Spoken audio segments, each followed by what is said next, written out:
Good morning. Barry Bryson here. Thank you for joining me for another 5 good minutes with the Word. We're in the book of Ecclesiastes, and we're going to finish chapter 8 today by reading verses 16 and 17. These two verses are really key to the entire rest of the book, and perhaps the great realization that Solomon makes. Remember how we started the book. Solomon said, I had unlimited resources, unlimited power, and I had a great reservoir of wisdom. Therefore, I had the means and the opportunity to do whatever I wanted to do, and the wisdom to interpret the data as it came in. And so I'm going to find out how to live my life and what a man should be doing with his life. And so he tried everything. And he says, back in chapter 7, verse 15, in my vain life. he says, I've squandered my life.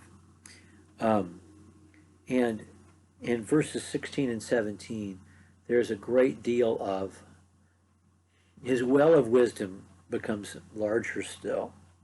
And the well itself, the excavation that makes it larger, is his own humility. Let's read verses 16 and 17.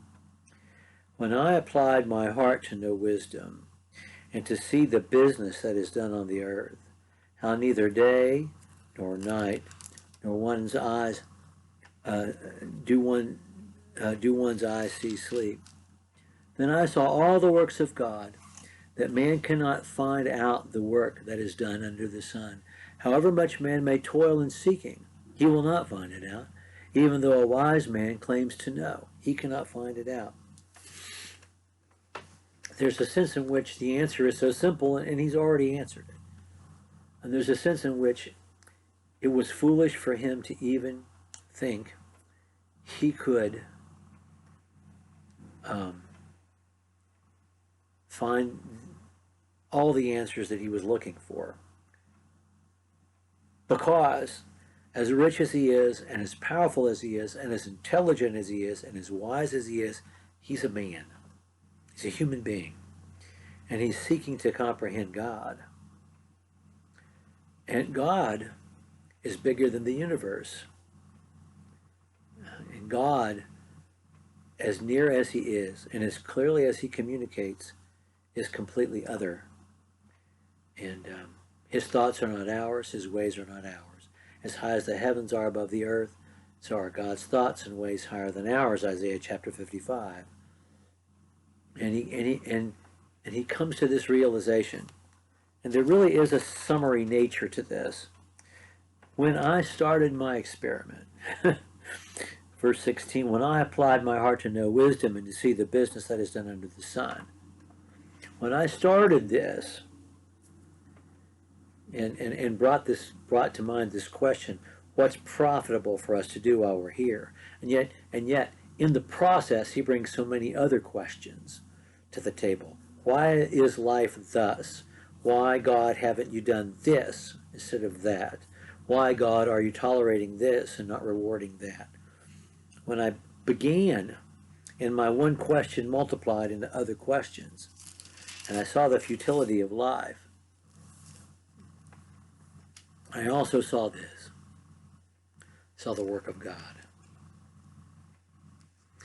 And I realized that it's beyond all of us. It's beyond me. With my God-given level of wisdom, with my unlimited resources, my unlimited power, it's beyond me. God is other. And I, a wise man understands this. A wise man is humble. A wise man is humble before God. And it is when, this is another conclusion. It's kind of a conclusion to his experiment. This is. And it really is summary, these two verses, because he recapitulates, his process and how the end of it was just to understand that he doesn't know, and he's not going to know, because God's bigger than he is. God is too big to be known. what he wants of us, that's clearly communicated. But to find satisfying answers to all these questions that we bring from the broken world that we live in, if we think we're going to get satisfying answers to most of our questions that have to do with this broken world, we're mistaken. We're not. But God's bigger than all of it. And the fact that God is beyond our comprehension assures us that his righteousness will prevail. It's a great two verses. I just love these two verses and the role that they play in the book itself. Okay, we're going to pick up with verse 9 next time. Thank you so much for joining me for another 5 good minutes with the Word.